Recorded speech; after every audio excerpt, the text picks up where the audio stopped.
Hi dear student, मैं हरीश चंद्र यादव रसायन गंगा के यूट्यूब चैनल पर आप सभी लोगों का हार्दिक स्वागत है।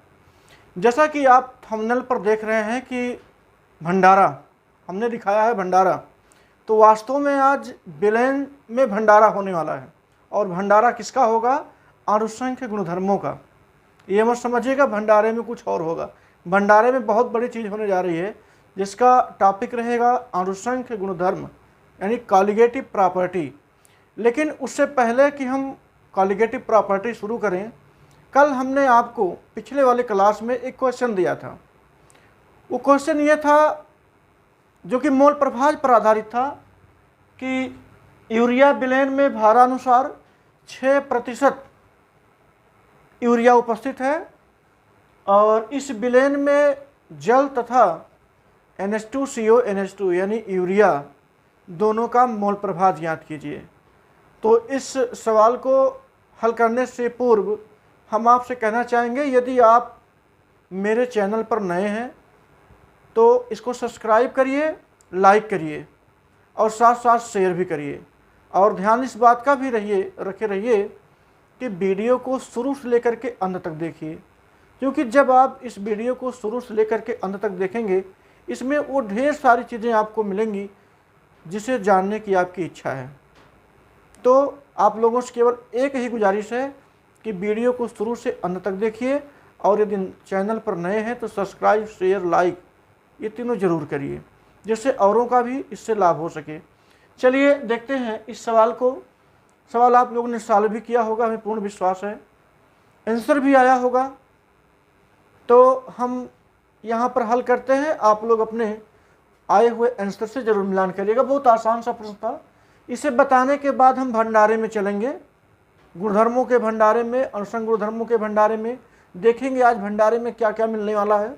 उस भंडारे में आज हम क्या क्या ग्रहण कर सकते हैं, क्या नहीं ग्रहण कर सकते हैं। अगर नहीं ग्रहण कर सकते हैं कुछ चीज़ों को तो उसको हम दूसरे वाले भंडारे में ज़रूर लेंगे। तो आज के भंडारे में जो हो सकेगा वो ज़रूर हम लोग अध्ययन करेंगे। चलिए पहले भंडारे से पूर्व इसकी पूर्णाहुति कर लिया जाए। यह है यूरिया, जलीय बिलेन के रूप में है और 6% है, यानी भार इसका जो है यूरिया का वो 6 ग्राम है। अगर 6 ग्राम यूरिया है तो 94 ग्राम इसमें जल भी होगा। पिछले वाले प्रश्न में एकदम हमने बताया था, सेम वैसे ही है, केवल डिजिट को चेंज किया गया है और पदार्थ को चेंज किया गया होगा। तो यहाँ पर 6 ग्राम यदि यूरिया है, हम देख सकते हैं यूरिया बराबर, यूरिया का अणुभार पहले लिख देते हैं जिसे हमें जरूरी भी है लिखना। यूरिया का अणुभार ये होता 60, निकालेंगे तो आ जाएगा 17 नाइट्रोजन का, 1 हाइड्रोजन का, फिर 12 कार्बन का, 16 ऑक्सीजन का, सब कुछ जोड़ेंगे तो 60 आ जाएगा। और जल के अणुभार की अगर हम बात कर लें, जल का अणुभार इसे भी आपको पता है, इसका होता है 18।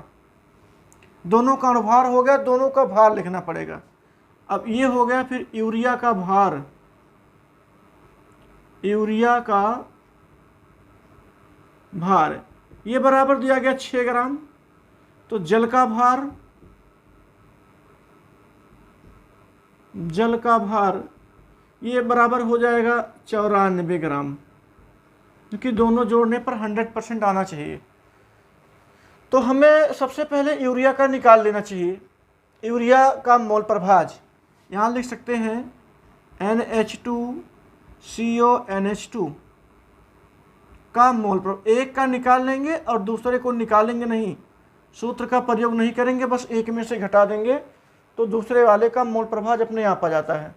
यूरिया का मोल प्रभाज, यूरिया के मोलों की संख्या, तो मोलों की संख्या निकालने के लिए यूरिया का भार बटे यूरिया का अणुभार।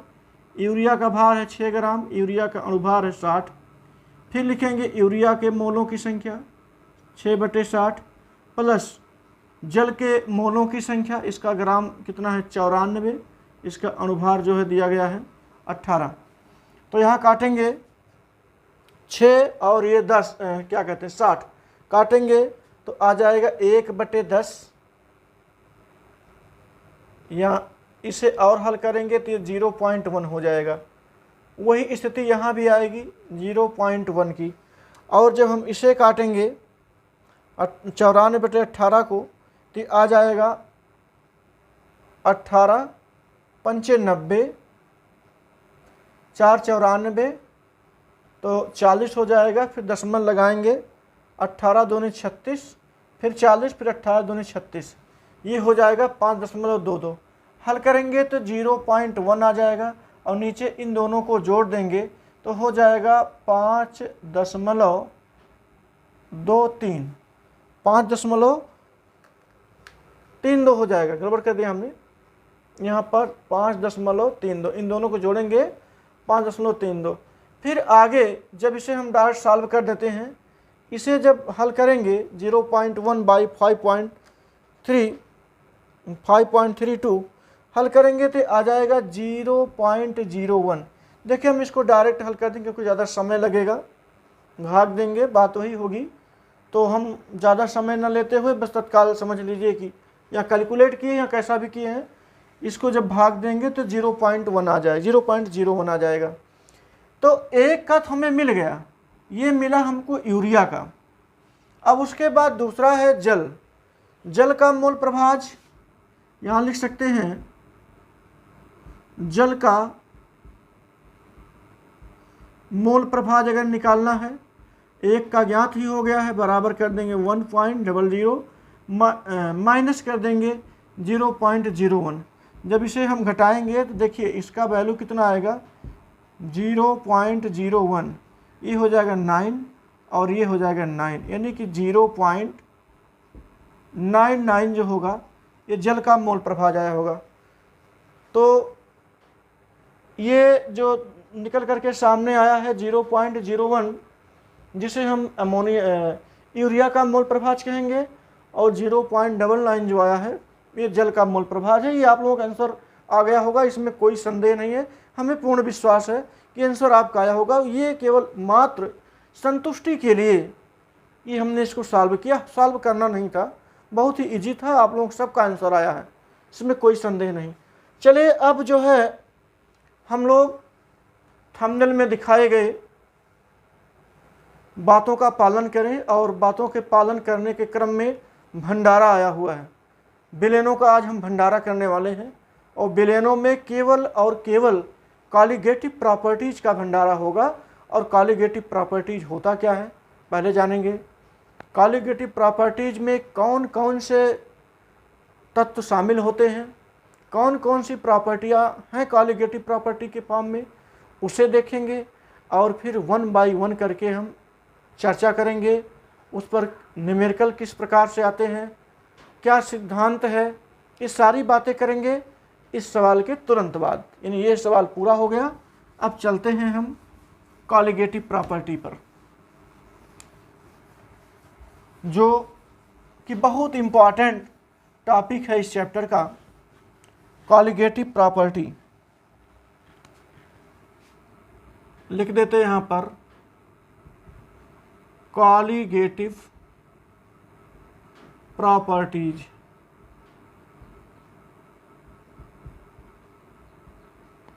Of solution.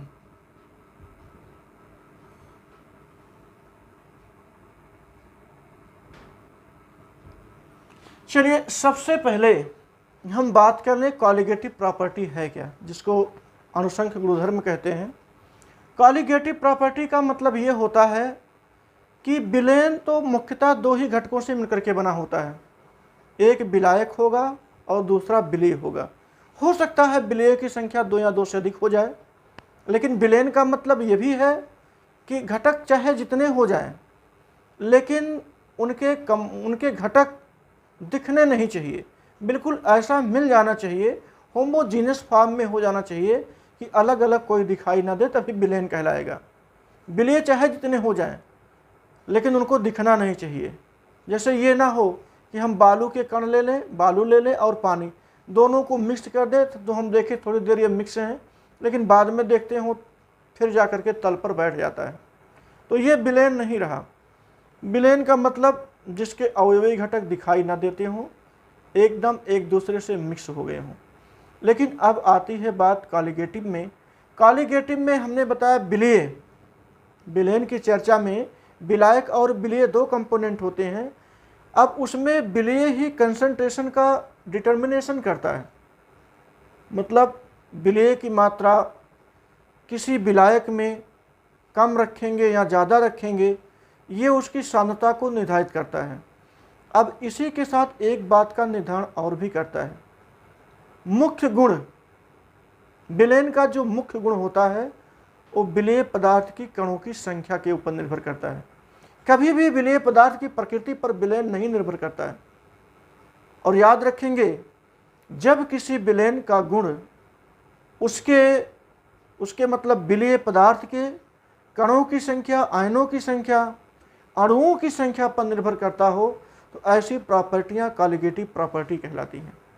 बात हमारी आपको समझ में आ गई होगी कि कॉलिगेटिव प्रॉपर्टी का मतलब हो गया जिसमें विलेय पदार्थ के कणों की संख्या, विलेय पदार्थ के अणुओं की संख्या, विलेय पदार्थ के आयनों की संख्या, यानी कुल मिलाकर के विलेय की ही निर्भरता रहे, तो ऐसे गुणधर्म कॉलिगेटिव कहलाते हैं, यानी अणुसंख्य कहलाते हैं।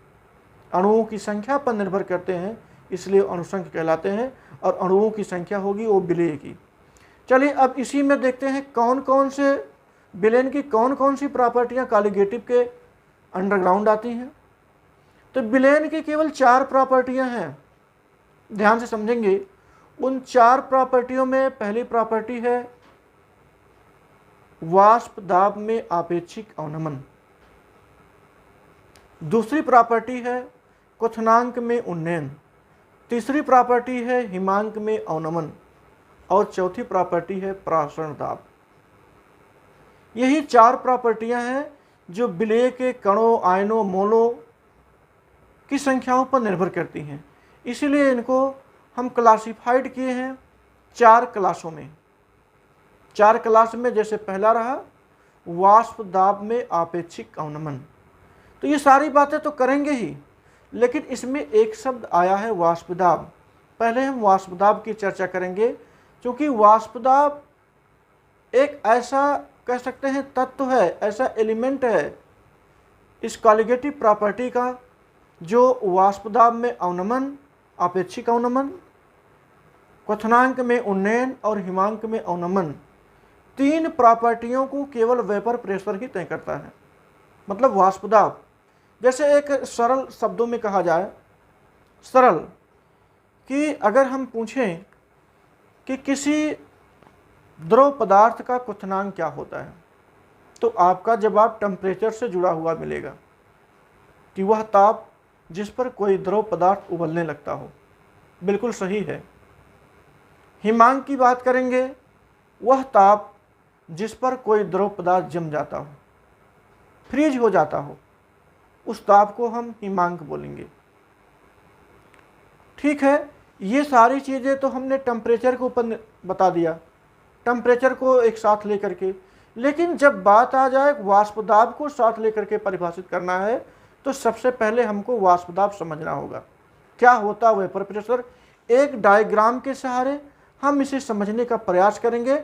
आपको बहुत ही बेहतर समझ में आने वाला है। बस आप वीडियो में बने रहिए, क्लास को ब्रेक मत करिए, आप इसमें बने रहिए। सब कुछ बहुत ही विधिवत आपको पॉइंट टू पॉइंट समझ में आ जाएगा। जैसे हम बात करें, एक पात्र में कोई विलायक पदार्थ रख दिया जाए। विलायक पदार्थ पानी भी हो सकता है, एल्कोहल भी हो सकता है, कार्बन टेट्राक्लोराइड भी हो सकता है, ईथर भी हो सकता है, पेट्रोल भी हो सकता है, यानी कोई भी लिक्विड जो वाष्पशील हो। क्योंकि हमारी सारी बातें यहीं से शुरू होंगी, वाष्पशील और अवाष्पशील। पहले ये जान लीजिए वाष्पशील क्या होता है, फिर हम इसे शुरू करते हैं। वाष्पशील का मतलब होता है कि किसी लिक्विड का वह गुण जो वाष्पित होने का गुण रखता हो, भाप बनकर के उड़ जाने का गुण रखता हो, यह गुण वाष्पशील गुण कहलाता है। और ये लिक्विड में अक्सर पाया जाता है। हाँ, लेकिन अलग अलग प्रकार के लिक्विडों में अलग अलग कहते हैं अलग अलग पैरामीटर में पाया जाता है ये। ज़रूरी नहीं है कि सारे पदार्थों की वाष्पशीलता एक जैसी हो। एग्जाम्पल लें, हम पानी लेते हैं और पेट्रोल लेते हैं, दोनों में जल्दी भाप बन करके कौन उड़ेगा? तो आपका जवाब आएगा पेट्रोल। आप पेट्रोल टंकी पर जाते हैं तो बस उतने ही देर के लिए टंकी का ढक्कन निकालते हैं कि जितनी देर में वो पेट्रोल डाल दे। ऐसा नहीं करते हैं कुछ देर खोल कर खड़े रहें, जब नंबर आएगा फिर पेट्रोल पड़ेगा, ऐसा तो करते नहीं हैं। तो उसके पीछे रीज़न क्या है? क्योंकि ये वाष्पशील होता है, जल्दी वाष्प के रूप में कन्वर्ट होता है। और पानी भी वाष्पशील है लेकिन कम है।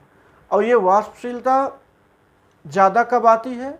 ज़्यादा आने का मतलब है कि जब उनके अणुओं के बीच में गतिज ऊर्जा ज़्यादा पाई जाएगी। अब क्या होता गतिज ऊर्जा?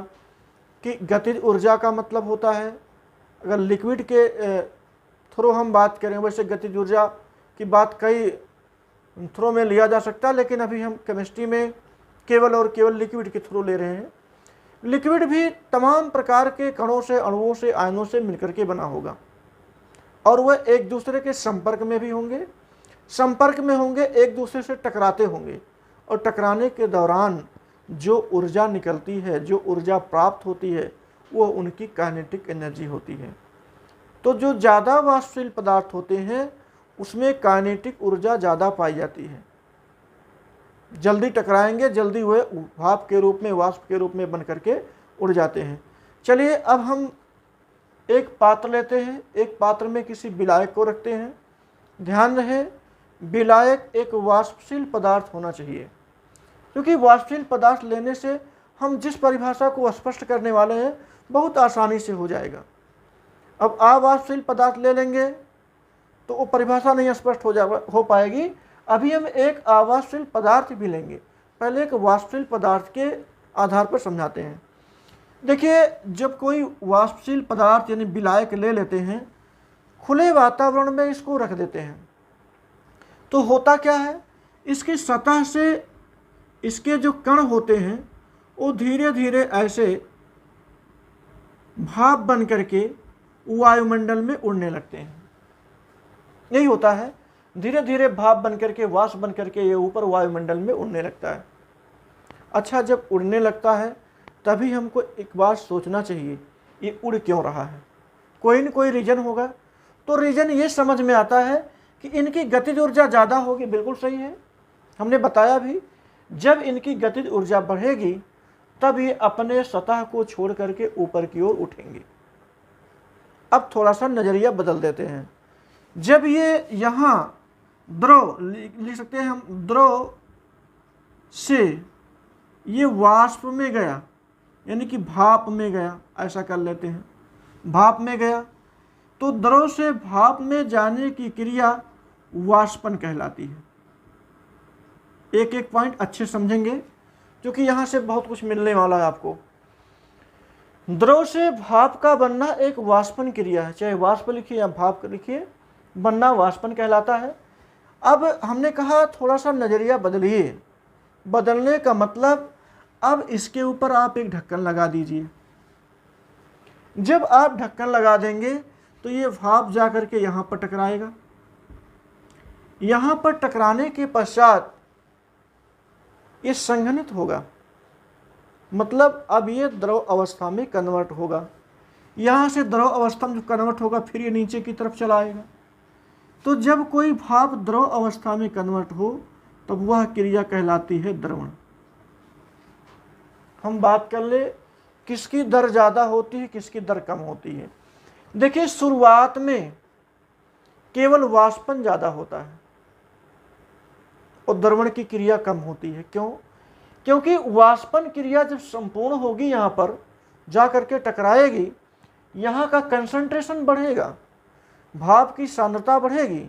जब भाप की सांद्रता बढ़ेगी तब वहाँ की गतिज ऊर्जा काम करना शुरू करेगी, और जब वहाँ टकराएंगे अणु, और टकराने के, यहाँ तो गर्मी से गए हैं, वहाँ टकराएंगे, ठंडे हो जाएंगे, और ठंडे हो जाएंगे तो द्रव में कन्वर्ट हो जाएंगे, और जब द्रव में कन्वर्ट हो जाएंगे तो ये क्रिया द्रवण कहलाएगी।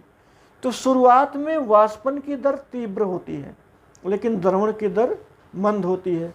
अच्छा, जब ये जा करके खूब टकराते हैं तो एक दशा ऐसी आती है कि द्रवण की दर ज़्यादा हो जाती है और वाष्पन की दर कम हो जाती है। इसे आप समझ सकते हैं, लेकिन टेम्परेचर नियत होना चाहिए, इस बात को भी ध्यान में रखना होगा।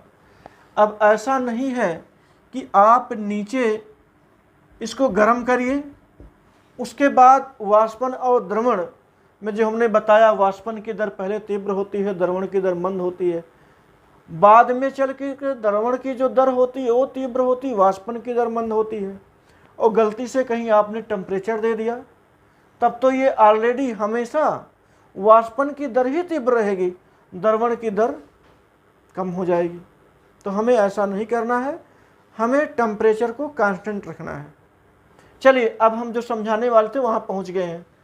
जब ये वाष्पन और द्रवण की क्रियाएं साथ साथ चलती रहती हैं तो एक दशा ऐसी भी आ जाती है कि दोनों का दर, वाष्पन की दर और द्रवण की दर दोनों साम्य हो जाती है।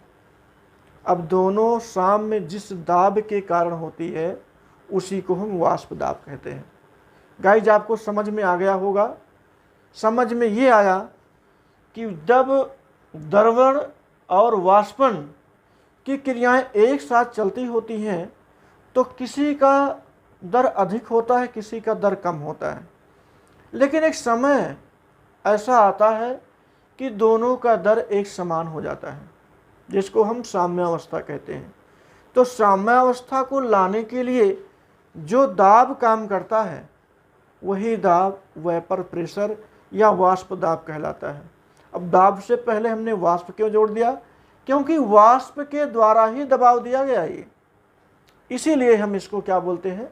वाष्प दाब। अब फिर से एक बार देखेंगे, कह सकते हैं वाष्पन तथा द्रवण की दर जिस दाब पर साम्यावस्था में आ जाती है उसे ही वाष्प दाब कहते हैं। अब देखेंगे वाष्प दाब का क्या क्या एप्लीकेशन है। हमने कहा वाष्प दाब के सहारे हम 3 कॉलिगेटिव प्रॉपर्टियों को सॉल्व करने वाले हैं।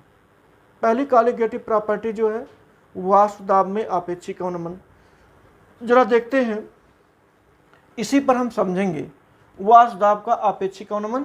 चलिए ध्यान देंगे, आप लोग बिल्कुल बने रहेंगे, वीडियो को स्किप नहीं करेंगे, आप लगे रहेंगे तो बहुत अच्छे समझ में आपको आएगा। बहुत अच्छी प्रॉपर्टियां हैं और इसी से जुड़े सवाल भी आते हैं। आपके बोर्ड एग्जाम के लिए यहाँ से सवाल ज़्यादा बनता है। तो जैसे हमने कहा, पहला जो कॉलिगेटिव प्रॉपर्टी है वो है वाष्प दाब में आपेक्षिक अवनमन। लिख देते हैं, वाष्प दाब में आपेक्षिक अवनमन।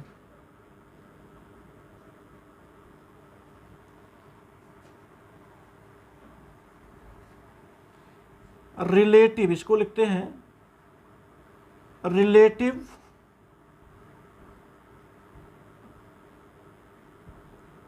लोअरिंग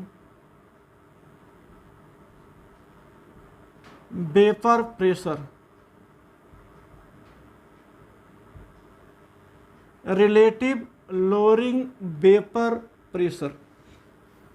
अब देखते हैं, हमने कहा था पहले जो विलायक लेंगे पात्र में वो वाष्पशील होना चाहिए। अब चलिए क्या करते हैं, एक वाष्पशील हम विलायक लेते हैं। ये वाष्पशील विलायक इस पात्र में रख देते हैं और इसमें कोई विलेय पदार्थ डालते हैं। ये कोई विलेय पदार्थ है, विलेय पदार्थ, और वह विलेय पदार्थ जो होगा वो अवाष्पशील होगा। ध्यान देना है, ये जो विलेय पदार्थ होगा ये अवाष्पशील विलेय होगा, मतलब जिसका वाष्पन ना होने वाला हो। अब देखते हैं, जब हम ऐसे पदार्थ को किसी वाष्पशील विलायक में डालते हैं तो क्या होता है। यहाँ लिख देते हैं वाष्पशील विलायक।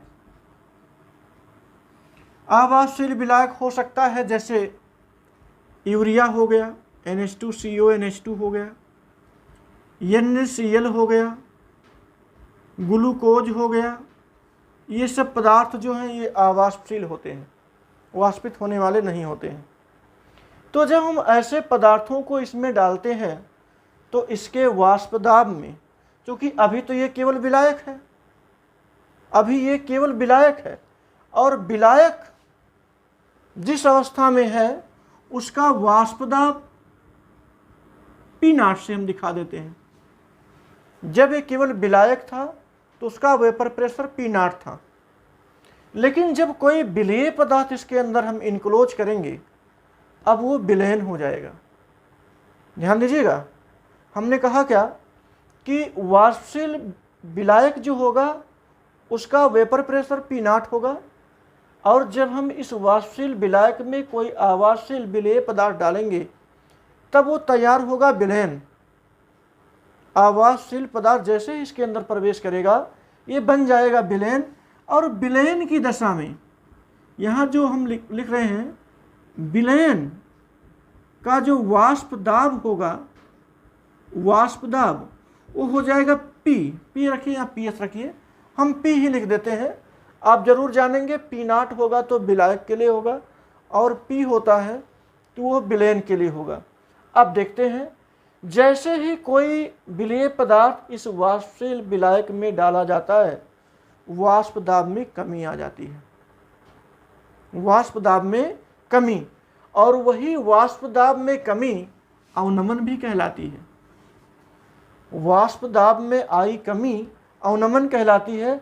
यदि विलायक का वाष्प दाब पहले P0 है तो अधिकतम रहा होगा, जैसे ही अवाष्पशील विलेय पदार्थ इसमें घुलता है तो बना लेता है विलयन और इसका वाष्प दाब हो जाता है कम, और यही आई कमी हम बताते हैं इसको डेल्टा P से, और यही डेल्टा P जो है ये वाष्प दाब का अवनमन कहलाता है। Delta P equal to P0 minus P। अगर हम बात करें आपेक्षिक की तो वाष्प दाब में अवनमन तथा वाष्प दाब में अवनमन तथा विलायक के वाष्प दाब के अनुपात को ध्यान दीजिएगा। विलायक का वाष्प दाब नीचे है और वाष्प दाब में आया अवनमन, और विलायक का वाष्प दाब का जो अनुपात होता है हम उसी को कहते हैं वाष्प दाब का आपेक्षिक अवनमन। इसे हम बोलेंगे वाष्प दाब का यानी relative lowering vapour pressure, RLVP कह सकते हैं।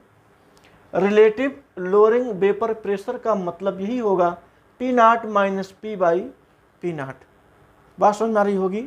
लेकिन एक बात और हम क्लियर कर दें कि ये तो सूत्र है जो हमने लिखा, लेकिन ये रटने वाली क्लास हो जाएगी अगर हम इसे क्लियर नहीं करेंगे, और हम चाहते हैं कि हमारी क्लास में कोई भी चीज़ रटने वाली ना रहे। समझ करके हर चीज़ करेंगे तो आपको बहुत अच्छे से क्लियर होगा। और हमारा उद्देश्य भी है इस चैनल पर पढ़ाने का, केवल एक उद्देश्य है कि कॉन्सेप्ट को क्लियर करके दिया जाए। केवल और केवल एक ही एम है हमारा और कुछ नहीं, कि कॉन्सेप्ट को क्लियर करके दिया जाए ताकि आप बेहतर समझ सकें, मन में वो उलझन न रहे। ये शुद्ध तो हर कोई बता सकता है, लेकिन जो चीज़ हम बताने जा रहे हैं हो सकता उसे कोई बताए, ऐसा नहीं है। पृथ्वी विद्वानों से खाली नहीं है, लेकिन मैं भी सोचता हूँ कि आपको कुछ ऐसी चीज़ दिया जाए ताकि आप रटने की जो क्रिया है वो यहाँ से दूर हो जाए। चलिए, ये कमी क्यों आती है हम इसे बताते हैं। देखिए, जो अवाष्पशील पदार्थ होता है जब इसके अंदर इनक्लोज होगा, इसके अंदर हम डालेंगे तो जो विलायक आपका ये वाष्पशील था, ऐसे था ये विलायक, ये वाष्पशील था। ध्यान समझिएगा, बहुत अच्छा टर्म आया है ये। तो अवाष्पशील विलायक पदार्थ जो होता ऐसे एक लेयर बना लेता है, ऐसे ये लेयर बना लेता है। और जब ये लेयर ऐसे बना लेता है तो इसको उड़ने नहीं देता है। बात आगे होगी समझ में। जब ये उड़ने नहीं पाएगा तो निश्चित है वाष्प दाब में कमी आ जाएगी। उड़ने के लिए इसके वाष्प दाब में उच्चता होना चाहिए। जब तक प्रेशर नहीं पाएगा, सोचिए जरा, जब तक प्रेशर नहीं पाएगा ये, तब तक ये कभी भी आपस में टकराव नहीं करेगा। और जब टकराव नहीं करेगा तो आपको पता है गतिज ऊर्जा नहीं तय हो पाएगी, और जब गतिज ऊर्जा नहीं तय हो पाएगी तो इसका वाष्पन नहीं हो पाएगा, और जब वाष्पन नहीं हो पाएगा तो द्रवण की कोई बात ही नहीं आती है, और जब वाष्पन और द्रवण की कोई बात नहीं आती है तो गाइस साम्य अवस्था को तो भूल ही जाइए। और जब साम्य अवस्था को भूल जाएंगे तो बिल्कुल जान जाएंगे कि वाष्प दाब में कमी ही उसका प्रमुख रीजन है। आपको बात समझ आ गई होगी। यहाँ पर जो विलेय पदार्थ आएगा ये विलायक को बिल्कुल पूरी तरह से कवर कर लेगा।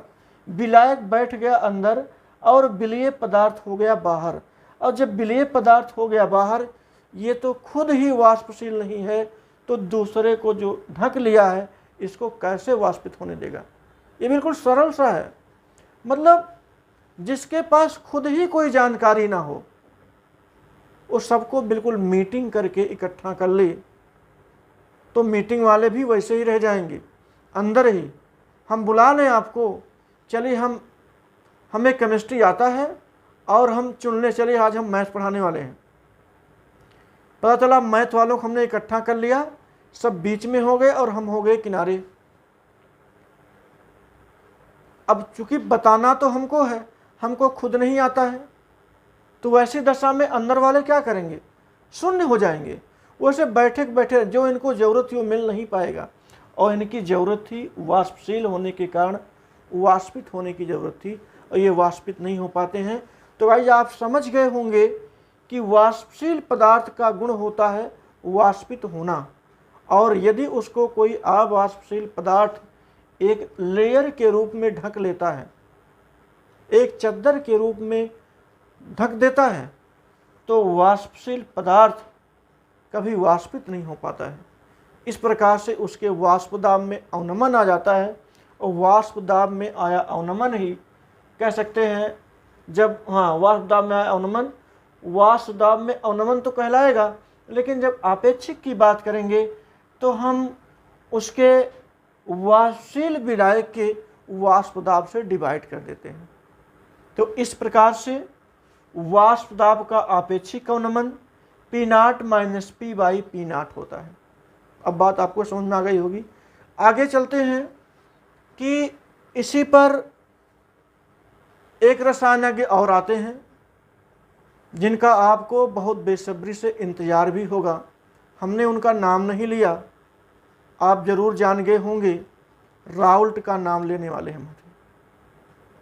राउल्ट की इसमें बड़ी भूमिका है, और राउल्ट की भूमिका तो इतनी है कि वही यदि नहीं आए होते तो संभवतः इसका आंकिक प्रश्न सही बन ना पाता। चलिए देखते हैं राउल्ट ने क्या कुछ कहा इस वाष्प दाब के आपेक्षिक अवनमन पर। चलिए बिल्कुल देखते हैं, राउल्ट की बातों को भी इस पर शामिल करते हैं। राउल्ट की बातों को हम जरूर लिखेंगे, क्योंकि यही है जो इसके न्यूमेरिकल को तैयार करने में काफ़ी मदद की है। यहाँ हम लिखेंगे राउल्ट के अनुसार। राउल्ट ने क्या बताया?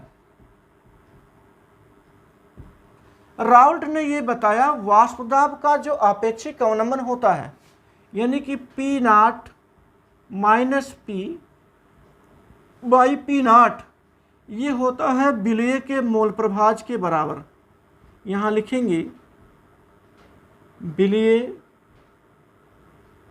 का मोल प्रभाज, विलेय का मोल प्रभाज, यानी ऐसे लिख सकते हैं कि P0 minus P by P0 ये बराबर विलेय का मोल प्रभाज। मतलब विलेय, अभी मोल प्रभाज आपने देखा होगा, जब विलेय का मोल प्रभाज निकाले थे, विलेय के मोलों की संख्या, विलेय के मोलों की संख्या को स्मॉल n से बटे दोनों के मोलों की संख्या, यानी कि विलेय के मोलों की संख्या और प्लस विलायक के मोलों की संख्या, इन दोनों के मोलों की संख्याओं का योग करेंगे और स्मॉल n को उससे स्मॉल n प्लस n से भाग दे देंगे। ये राउल्ट के अनुसार बताया गया। इसको हम अंडर ब्रैकेट करते हैं और यही सूत्र एक ऐसा सूत्र है जहाँ पर हम किसी विलेय पदार्थ का अनुभार निकालते हैं। देखिए, एक सबसे बड़ी बात बताने वाले हैं आपको। ये जो आप फार्मूला देख रहे हैं, ये फार्मूला कुछ और रूपों में भी लिखा जाता है। अब हम उसकी चर्चा करें, क्योंकि राउल्ट ने केवल इतना बताया कि P naught minus P by P, ये पी नॉट होना चाहिए, हमने पी लिख दिया है ना, P naught minus P by P naught equal to n by n plus n, ये हो गया। लेकिन उन्होंने एक बात और बताई, यदि विलयन तनु हो, तनु का मतलब विलेय पदार्थ की मात्रा एकदम कम हो, यहां लिख सकते हैं यदि विलयन तनु हो, तनु का मतलब ये होता है कि जिसमें विलायक की मात्रा ही सबसे ज़्यादा हो, विलेय की मात्रा बहुत कम पाई जाती हो। मतलब कुछ ऐसे कहें कि जो small n plus capital N है, ये लगभग हम कह सकते हैं वो एन के बराबर होगा, यानी कैपिटल एन के साथ एन का कोई बहुत बड़ा वैल्यू नहीं होगा, तभी विलयन तनु होगा। तो ऐसी दशा में एक नया सूत्र तैयार हो गया, इसे हम पहला सूत्र मान लेते हैं। तनु के लिए हम दूसरा सूत्र मान लेते हैं, ये हो जाएगा P naught minus P by P naught equal to कर देंगे small n by capital N. ये फार्मूला जाकर के तैयार होता है। और आपको पता है कि स्मॉल एन जहाँ होगा ये स्मॉल डब्लू बाई स्मॉल एम लिखा जाएगा, और जहाँ पर कैपिटल एन होगा वहाँ पर capital W by capital M लिखा जाएगा। मतलब विलायक का भार बटे विलायक का अणुभार, तो विलायक के मौलों की संख्या, और यदि विलेय के मौलों की संख्या निकालते हैं तो विलेय का भार बटे विलेय का अणुभार। याद रखेंगे, विलेय के लिए हमने स्मॉल का प्रयोग किया है और विलायक के लिए हमने कैपिटल का प्रयोग किया है। चलिए, इस सूत्र में रख करके हम तनु विलयनों के लिए, तनु का मतलब जो अत्यंत तनु हो, जैसे कह दिया जाए 1 लीटर पानी में 20 ग्राम 10 ग्राम NaCl डाल दिया जाए, ये ग्लूकोज डाल दिया जाए, मतलब बहुत ही कम जैसा भी दिया गया हो, तो ऐसी दशा में तनु माना जाता है। और तनु होने पर सूत्र हम ये लगा देते हैं। और आगे चलते हैं, एक इसका और नया सूत्र, ये हम बार बार गलती कर रहे हैं, यहाँ पर पी नॉट नहीं लिखते हैं, ये सबसे बड़ी गलती है। ये आप लोग कहीं पर भी देखिएगा वो पी नॉट लगेगा, हम पी नॉट गलती से छोड़ देते हैं। चलिए, फिलहाल बाकी सब जगह लगा हुआ, यहाँ पर भी है।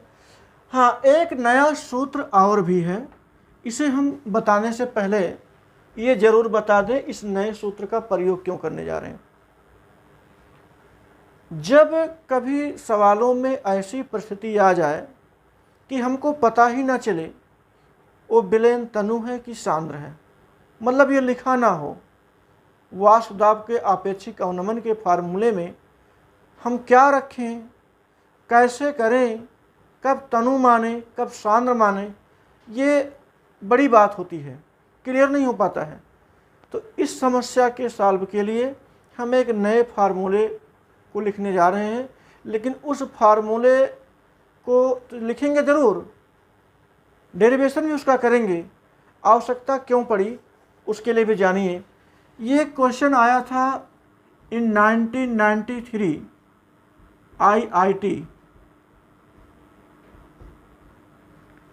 आईआईटी के एंट्रेंस एग्ज़ाम में 1993 में कोई क्वेश्चन रहा होगा, विवाद से घिरा था, क्योंकि कुछ लोगों ने फार्मूला यही लगाया जो पहले राउल्ट ने दिया था,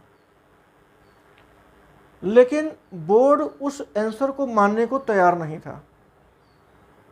तो उसको ध्यान में रखते हुए देखिए नया फार्मूला बना क्या, नए फार्मूले पर कैसे इस सूत्र, इस पर ये जो सवाल आया था आईआईटी का वो सॉल्व हुआ था कैसे। जैसे जो ये पहला सूत्र आप देख रहे हैं, P naught minus P by P naught equal to n by n plus n, हम इसे एक और फॉर्म में लिख सकते हैं। जैसे क्या है, यहाँ हम लिखेंगे समीकरण 1 को व्युत्क्रम कर, व्युत्क्रम करने पर देखिए जब हम व्युत्क्रम उसका करेंगे तो पी नाट ऊपर हो जाएगा by P naught minus P नीचे हो जाएगा और व्युत्क्रम की दशा में small n plus capital N by small n नीचे हो जाएगा। बात यह भी सही है, यदि एक पक्ष को पलटे हैं तो दूसरे पक्ष को भी पलट दिए हैं, इसमें कोई दिक्कत नहीं है। दोनों पक्षों को पलट दिया गया, कोई दिक्कत नहीं है। समीकरण 1 को हमने व्युत्पन्न कर दिया, व्युत्क्रम कर दिया। चलिए देखते हैं यहाँ पर जो ये लिखा गया है आप इसको इस फॉर्म में भी लिख सकते हैं, P naught by P naught minus P. अब यहाँ पर n प्लस n1 दिया गया है, आप 1 plus n by small n भी लिख सकते हैं, कोई दिक्कत नहीं। n into 1 equal to small n ही होगा, इस फॉर्म में लिख सकते हैं। और ये n, ये जो 1 दिखाई दे रहा है यहाँ पर, ये 1 इधर भी आ सकता है और जब इधर आएगा तो P naught by P naught minus P और ये हो जाएगा -1 equal to capital N by small n। इसको ऐसा भी लिखा जा सकता है। और एक फॉर्म और भी बनेगा इसका, ये जब हम इसको यहाँ पर मल्टीप्लाई करेंगे तो पी नाट ये माइनस से होगा, यहाँ पर माइनस पी नाट, ये माइनस माइनस प्लस हो जाएगा, प्लस पी हो जाएगा बाई ये पी नाट माइनस पी हो जाएगा equal to capital N by small n। यहाँ पर ये पी नाट और ये पी नाट कैंसिल हो जाएगा, ये दोनों कैंसिल हो जाएगा तो बचेगा क्या, p by P naught minus P equal to capital N by small n। देखिए ये फार्मूला प्राप्त हुआ। अब इसे आप चाहें फिर से पलट दीजिए और जब आप इसे फिर से पलटेंगे तो ये नए फॉर्म में फिर आ जाएगा, क्योंकि P naught minus P by ये पी हो जाएगा और equal to small n by capital N। देखिए ये इस फॉर्म में आ गया। यहाँ पर देखेंगे पी नाट नीचे रहा, अब की बार केवल पी नीचे आ गया, पी नाट माइनस पी ऊपर रहा, पी नाट माइनस पी ऊपर ही है, स्मॉल n ऊपर है, कैपिटल N नीचे है। ये वाला फार्मूला इस फार्मूले से मैच करता है, बस जहाँ विलायक का वाष्पदाब था वो हटा करके उसके स्थान पर विलयन का वाष्पदाब दिया गया। तो जो ये फार्मूला आया है, कह सकते हैं ये तीसरा फार्मूला है। इस फार्मूले को हम हर प्रकार के सवालों में रख सकते हैं। जब ऐसी दशा आ जाए हमें यह क्लियर ही ना हो कि दिया गया विलयन तनु है या दिया गया विलयन सांद्र है। अब बात आपको क्लियर हो गई होगी कि आप इस फार्मूले का भी प्रयोग करिए और इस फार्मूले का भी प्रयोग करिए, दोनों का जो आंसर होगा बहुत थोड़ा सा अंतर आएगा और उतना थोड़ा सा अंतर केमिस्ट्री में लगभग मान्य होता है। पॉइंट समथिंग करके अंतर आएगा, वो पॉइंट समथिंग का अंतर मान लिया जाता है। फिलहाल वो बड़े कंपटीशन का पेपर था, बड़े कंपटीशन का क्वेश्चन था, इसलिए उस पर ज़्यादा विवाद बना रहा। तो चलिए वो विवाद भी दूर हो गया और अपने मन में जो एक उलझन बनी थी वो कौन सा सूत्र नया आने वाला है वो भी सामने आ गया। तो आप तीसरे वाले फार्मूले का प्रयोग करके ज़्यादा से ज़्यादा क्वेश्चन सॉल्व करने का प्रयास करेंगे।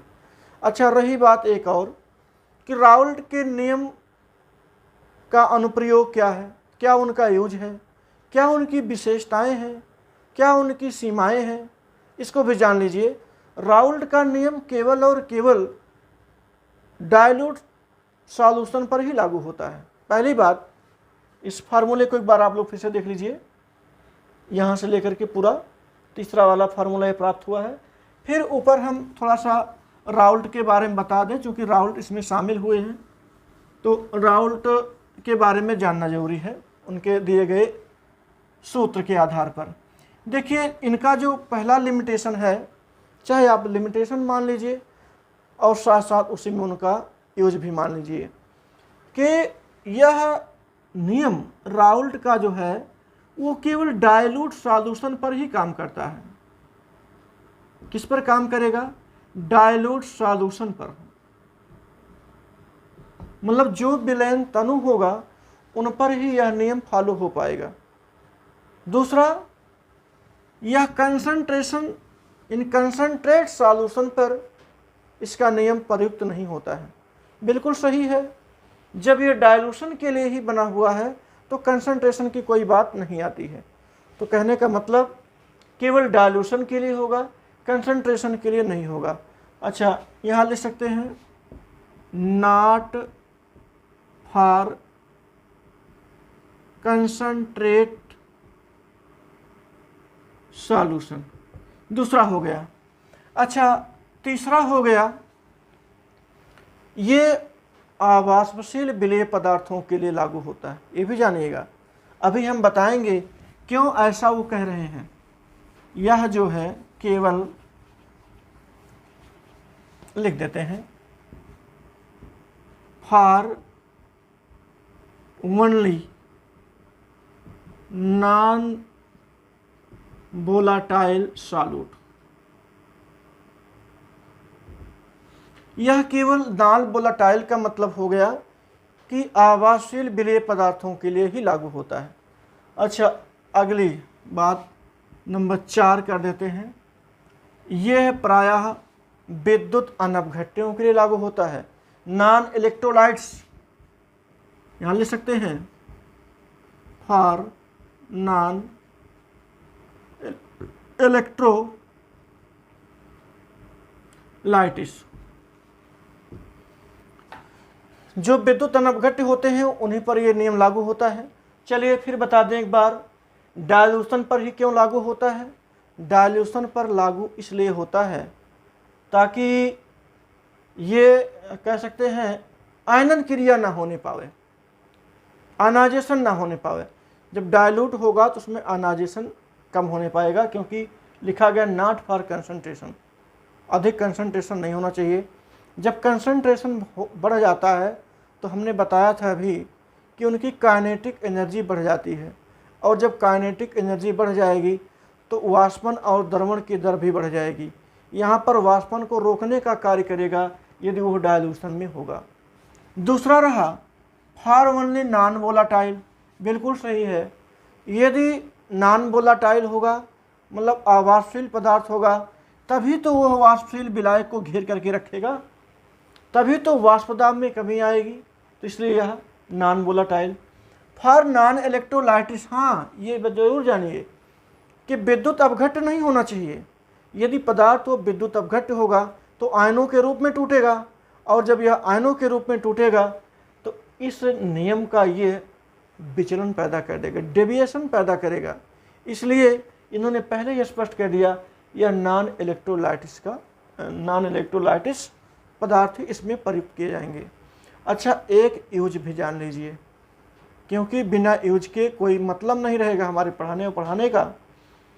यूज इनका यह है कि विलेय पदार्थों का मॉलिक्यूलर वेट निकालने में। कैसे, जरा देखिएगा।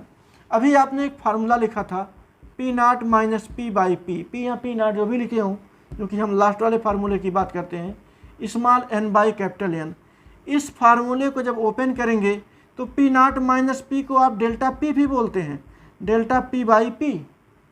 डेल्टा P का मतलब हो गया आपेक्षिक अवनमन ना करके उसको खाली अवनमन कहेंगे, वाष्पदाब में अवनमन। स्मॉल n बराबर स्मॉल W/m इंटू कर देंगे, ये कैपिटल W/M है तो कैपिटल M/W। यहाँ पर देख रहे हैं ये दिया गया जो W है वो विलेय पदार्थ का अणुभार है, विलेय पदार्थ का भार है, और ये विलेय पदार्थ का अणुभार है। तो हम इससे विलेय पदार्थ के अणुभार को आराम से निकाल सकते हैं। तो आज हम लोगों ने पढ़ लिया, कंप्लीट कर दिया वाष्प दाब का आपेक्षिक अवनमन, और हम चाहते भी हैं कि आज के भंडारे को यहीं पर समाप्त किया जाए, क्योंकि अभी भंडारा 3 दिन चलने वाला है। एक एक दिन में केवल एक ही टॉपिक का रस लीजिए। यदि हम तीनों को एक ही दिन में समेट देंगे तो शायद नुकसान करेगा। इसलिए हम चाहते हैं आज बस यहीं पर इस क्लास को क्लोज किया जाए, और आप लोग इसको अच्छे से पढ़िएगा, देखिएगा, और वीडियो को शेयर भी करिएगा, क्योंकि भंडारे में जितने ही लोगों को इसको बंटवारा करके रखेंगे उतना ही मज़ा आएगा, उतना ही कंपटीशन बढ़ेगा। तो ठीक, अब इसी प्रकार से इस वीडियो को यहीं पर क्लोज किया जाता है।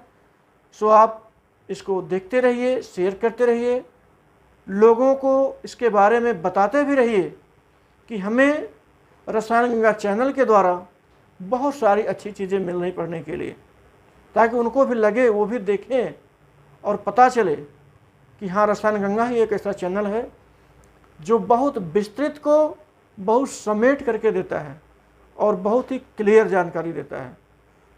सो बहुत बहुत धन्यवाद। आप लोग इस वीडियो को देखते रहिए, स्वस्थ रहिए, व्यस्त रहिए, मस्त रहिए। जय हिंद, जय भारत।